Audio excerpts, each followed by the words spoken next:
Hello, welcome to another audio commentary done by Luminous, and today once again I'm joined by Hobbes as my dual commentator with me. Hello, Hobbes, you wanna say anything? This is the one of the viewers game we did, and we had a lot of fun. We played about 10 of them. Tried to cycle some players in, and some of them were just one sided. I think we tried to shuffle player or just kind of move the teams around. But this game turned out to be pretty good. It was pretty even, and it was kind of a surprise. Yeah, You'll yeah. see what happens. To be honest, we thought it was to be a one-sided stomp because the Sentinel team, if you look at the players, Nebula, Run Forest Run, Issi, uareanoob, crapko, we've been playing back and forth for a lot. With Hobbs as well, we're trying. Back then, I think a month or so, we were trying to form a clan, and these are a lot of people that have been playing with us. So, Sentinel, you could definitely say have a lot of synergy. We know exactly who's warding, who's doing what. So right off the bat, Sentinel has a big advantage in terms of teamwork.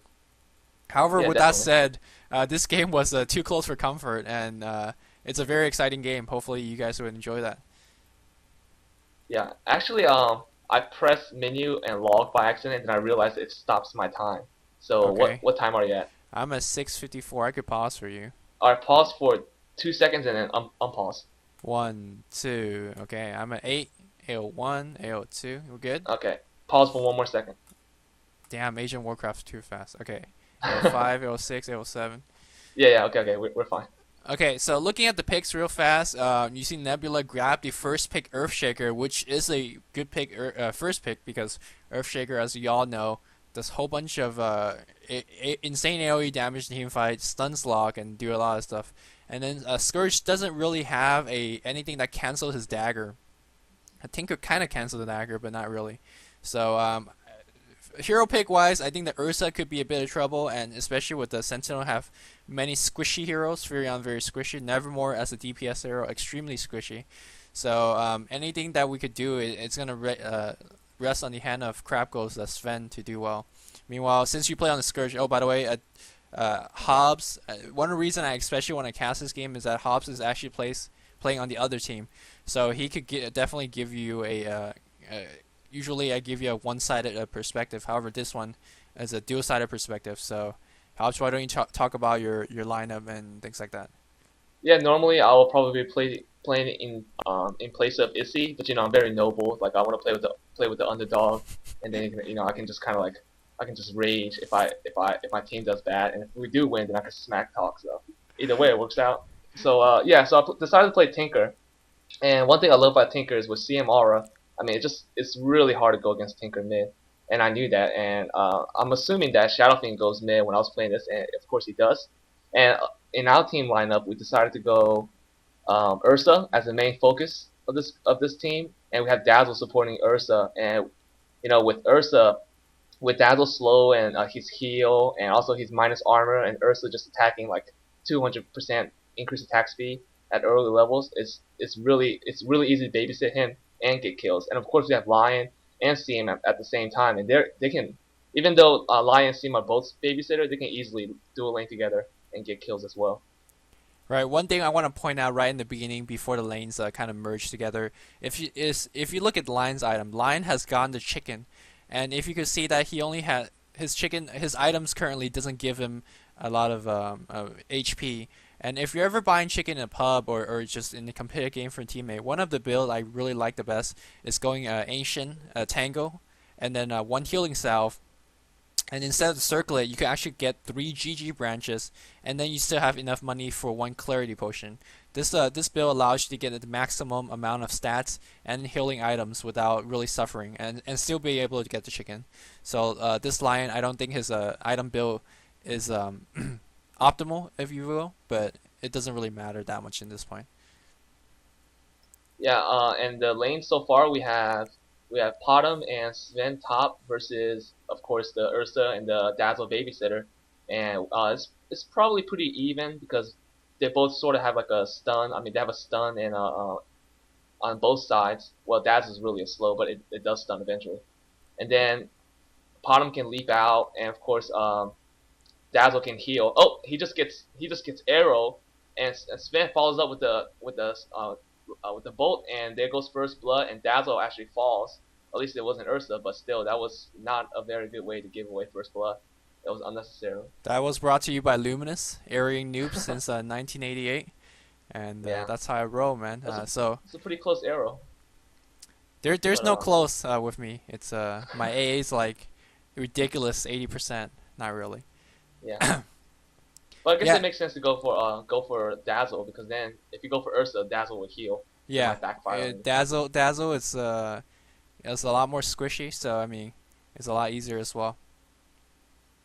Anyways, in the middle lane we have Shadow Fiend. Shadow Fiend already had health. I guess I was just spamming there, and I'm gonna keep spamming because as long as I keep Shadow Fiend back and defensive, then he won't be able to get any farms. And we all know that he needs kills to even get the damage in the first place. So there you go, I laser again, but I take a lot of tower damage, so that was probably not worth it.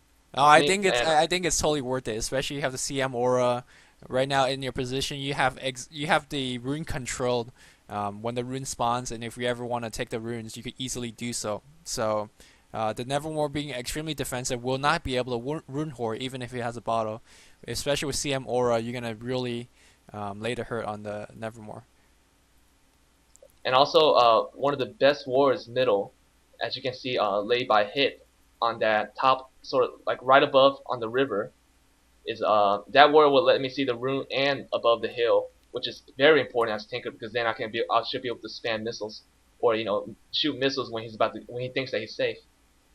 Yeah, I was switching over to your view right now. You could completely see over the hill, which gives you a free chance to missile whenever you want to cancel clarities or salves, which makes a big difference if you see a Nevermore low HP trying to salve up. You can spam the missile key, and it's all good.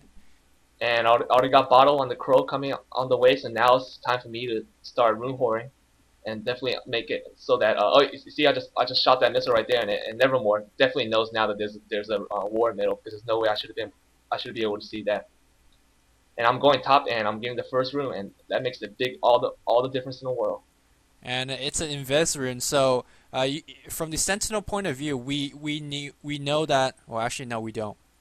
So from the Sentinel point of view, I'm gonna actually focus on giving you map awareness and not. So Nevermore, not Nevermore, the Tinker went top to get a rune. We actually don't know that what rune he got, but since there's a bottom ward on bottom and there was no rune spawn there, we knew that there was a top rune. But still, like that Tinker didn't see what the rune he got. It could be very dangerous. For all we knew, it could be a haste rune, and gank on top would be really insane, or an invis rune, or even worse, a regen rune would make Nebula's life horrible mid. So, regardless, Nebula taking a lot of fire, but he pops a magic stick and should be in live range. Oh, in bottom lane, there's a little bit of skirmish here. Earthshaker going in, and a lion stunning Furion, and now he's going after. Oh, Earthshaker stuns just at the right moment, but also Furion goes down. So that was a kind of a weird fight where everyone's focusing on the other enemy. Meanwhile, hit on top lane just falls down to another arrow. Okay. Run forest another run. pro arrow, right? Nah, just that we call that a noob hero when the other person runs in a straight line and you just like fire one out. Oh so, yeah, noob arrow. But yeah, noob arrow. Get hit by noob arrow all the time. Yeah. It works. I mean, when you see them run in a straight line, so meanwhile, you can see that the Shadow Fiend being harassed back completely.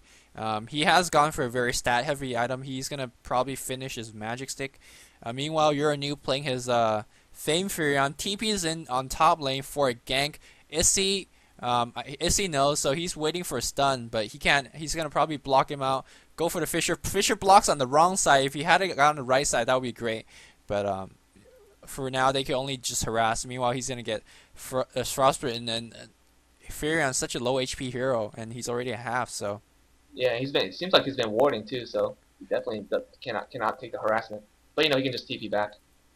Yeah, one thing with this lineup is that Tinker is such an insane hero against our lineup because Earthshaker's being under fire bottom lane. He just took a stun and a frostbite, but he barely lives with only 20 HP. And Lions is also very close, but he has mana for one more stun. Are they gonna go for it? Nope. He goes back and retreat as they notice that he has lost support of his creeps.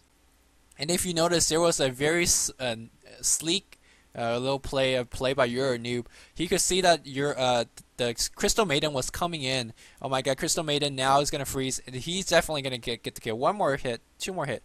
Yeah, a lion gets a kill there, but still, this Earthshaker taking advantage of long range.